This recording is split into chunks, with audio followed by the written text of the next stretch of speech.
Hello and welcome to my updated Melffy deck profile. First, the monsters. We are playing 3 Melffy Wally, as well as 3 Melffy Puppy, and 2 Melffy Catty. All of these have the effect that if our opponent normal or special summons a monster or targets these for an attack, they can return themselves to the hand, and then they have different effects. This can special summon 2 Melffy monsters from the deck. This can special summon any level 2 or lower beast monster from the deck, and this can add any beast monster from the deck to the hand. The other monsters. We are playing 1 Hop-Ear Squadron. This can, during our opponent's main phase, target 1 monster we control, special summon itself from the hand, and then we can synchro summon using only Hop-Ear Squadron and the monster we targeted. This allows for some really fancy synchro plays. Then 2 Melffy Pinny. Melffy Pinny can special summon itself from the hand if a beast monster was returned to the hand this turn, and then synchro summon using only Pinny on the field and Melffy monsters in our hand. This means that we can, for example, trigger a Catty, return this to the hand, add a Pinny, special Pinny, and then use Pinny and Catty to do a level 4 synchro play, for example. Or if we have more Melffys in the hand, we can go into a level 6 as well. Then we are playing 2 Calantosa, Mystical Beast of the Forest. If we special summon this of a beast monster, then we can target 1 card on the field and destroy it. We can summon this with a puppy, for example. We can summon this with a rescue cat. It's a really nice card to have. Then we are playing 3 Nimble Beaver. This is a level 2 monster, very good for our rank 2 plays, that if it's normal summon, can special summon 1 Nimble monster that's level 3 or lower from our deck or graveyard. This means that we can just special summon a Nimble Beaver from the deck, and even if we don't have any more Nimble Beavers in the deck, we can still normal summon our 3rd one and special summon 1 from the graveyard. Then we were playing 2 Rescue Cat. I decided not to play this at 3 because if we get Beaver impermed or Veiled, we are still sitting on a level 2 and we can use it for rank 2 plays. But Rescue Cat is a level 4 and you are sometimes stuck on a level 4 monster that you can't really use if this gets negated. So Rescue Cat is slightly worse than Nimble Beaver, but this could get us from the deck a Calantosa as well. So this could be a pop. This isn't a pop, but it's more consistent. Then, because the current meta is kinda ass, we are playing 3 Nibiru in main deck. Yeah, Tearlaments kinda struggles against this, Sprite struggles against this if you use it at the right time, and it's just a good card, so Nibiru in main deck doesn't really hurt us. We can definitely deal with a Nibiru token because we have many ways to bounce a monster, remove a monster from the field, so the Nibiru token is never gonna be a problem for us. And Nibiru in main deck just really helps because Imperm doesn't do it anymore. Like, you can Imperm a Tearlaments player and they're like, nice Imperm, I guess, and then continue playing. So Nibiru is pretty much a must-have this format. Then we are playing 3 Gamma. Gamma is great as well. We have some cards that could get Ash before we are controlling monsters, so Gamma can prevent that and give us additional bodies on the field. And it's a level 2 that we can, for example, summon with Emergency Teleport if we wanted to. And because we are playing Gamma, we are playing 1 driver as well. Then let's go over to the spells. We are playing 3 Obedience School. This can, if we control no monsters, special summon 3 level 2 or lower beast monsters from our deck, and then we are locked into beast monsters. We can, though, chain an Emergency Teleport to this, because then we have 4 level 2 monsters on our field and can go into 2 rank 2 monsters. Then we are playing 1 Called by the Grave just to negate hand traps, and because it's always a good card, 1 Melffy Hide and Seek. This is searchable and it prevents our beast monsters from being destroyed the first time they would be destroyed by a card effect every single turn. Also, this can shuffle 3 beast monsters from our graveyard into the deck to draw 1 card, so it's nice to recycle your Calantosas, for example, or just to give you more beast names in the deck if you want to search again. Then main deck 3 Dark Ruler no more because we kind of have to. I'm really not a big fan of this format, and Dark Ruler no more helps. I'll phrase it like that. Then our traps. We are playing 3 Rivalry because we are sometimes locking ourselves into beast monsters, so we are mostly just ending on beast monsters. We can summon some other types, but we sometimes don't even want to, so playing Rivalry in main deck is a nice thing. Rico already plays Rivalry in main deck, and I thought, why not? This worked out really well. I first had an Imperm instead of the Rivalry, but Imperm just didn't cut it anymore. And finally, we are playing one Melffy Playing House. This can, first it's searchable, and it can detach any number of Xyz material from a Beast Xyz monster, and then target that many cards on the field to bounce them.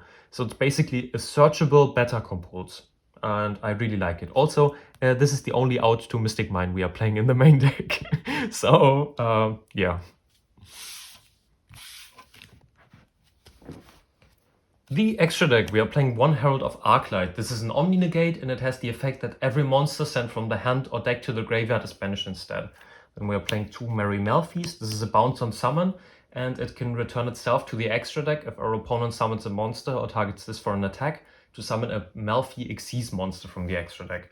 Then one Desert Locust. If we summon this during our opponent's turn, they have to discard a card, and it can during their main phase synchro summon.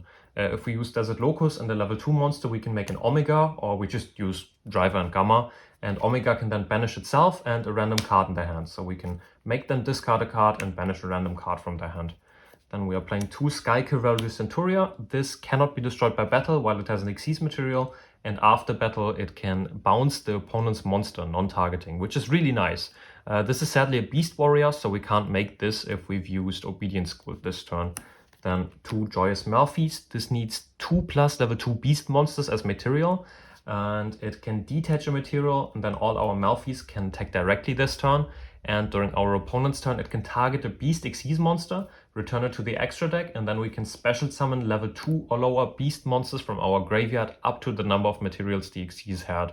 So we can use Obedience School, summon a Kalantosa, a Puppy, and a Wally, make a Joyous Melffy, then during our opponent's turn, bounce it, and then we got multiple interruptions just of Obedience School. And we are playing two Melffy of the Forest. This is a generic rank 2. It can detach a material to add any Melffy card from the deck to the hand. This includes the spells and traps. And it can, if a Melffy is returned to the hand, target an opponent's monster, and that monster permanently cannot activate its effects or attack. This is a great effect. Like sometimes my opponents just ask me, oh, is this until the end of the turn? Isn't this until this is removed from the field? It is not. Like, we negate an opponent's monster, they cannot use its effect forever, and they cannot attack with it forever. It's just a great effect. Then, because we are playing Xyz monsters, we are playing one Zeus. Many times we are locking ourselves into beasts, but we can still make Zeus oftentimes. So play it as a one-off. And then some Link monsters. We are playing one Borrow Load, one Liner, and one Geonator Transverser. Liner we can make with a Gamma that we summon off Emergency Teleport. Borrow Load is just a great monster, and Geonator Transverser is a great monster as well. It can target, or it doesn't target even. It points to two monsters, and then it can change control of the monster. So you can give your opponent a really bad monster you don't really need, like for example a Kalantosa that already used its effect on summon, and then steal a great monster they have. Yeah, let's go to the side deck. Then this side deck, we are playing 3 DD Crow. This is great against any deck that needs the graveyard. Then we are playing 3 Alpha, the Master of Beasts. This can special summon itself if our opponent has more attack on board than we do, and it can target any number of beast monsters we control, return them to the hand, and then return monsters our opponent controls to the hand up to the number of cards we returned. This means that we can use Obedience Schooled, summon 3 low attack beast monsters from our deck, then summon Alpha, return all the beast monsters including itself to the hand, and then we can get 4 bounces, and then we can special summon Alpha if our opponent still controls a monster. This is just a great board breaker, and if we Dark Ruler no more and then Alpha our opponent, it's always devastating. Another great going second card is Change of Heart. This is just insane if you go second. I hope this comes to 2 or something next ban list. I have my fingers crossed, I have to say. Then one Harpy's Feather Duster just against back row, and because we are only playing 1 out to Mystic Mine and main deck, we are playing 3 Twin Twister as well. This is just great against Mystic Mine or any back row deck in general. I love this against Mystic Mine because you can just flip this in their end phase and then destroy the Mystic Mine, and they just cry, like they can't do anything. Like if you already have a board and they Mystic Mine you, and then they proudly go to the end phase, then you can Twin Twister them. You don't special summon in the next turn. Like you can just attack, or you play around the demise because you already have attack on board. So Twin Twist is always nice for that. And one D-Fissure, because this kills tier elements. They, I don't know what they do. Cry, I guess. But yeah, they can't do much if they get defissured. Then 3 anti-spell as our final card in the side deck. I thought about maybe playing a pointer, but like a pointer only banishes the card for 1 turn, and this deck can't really OTK. So anti-spell fragrance is better if we want to slow the game down and we want to keep our board from getting broken. Yeah, if you like the deck, I'm glad about that. If you have any questions, post them in the comments, or if you want me to make any specific deck profile, post it in the comments as well. I've been asked to do a specific deck already, so the next video is probably going to be about a deck somebody suggested, but I don't know yet. Yeah, I hope you have a nice day. I hope you liked the video, and I wish you many wins with this deck. Have a nice day. No idea.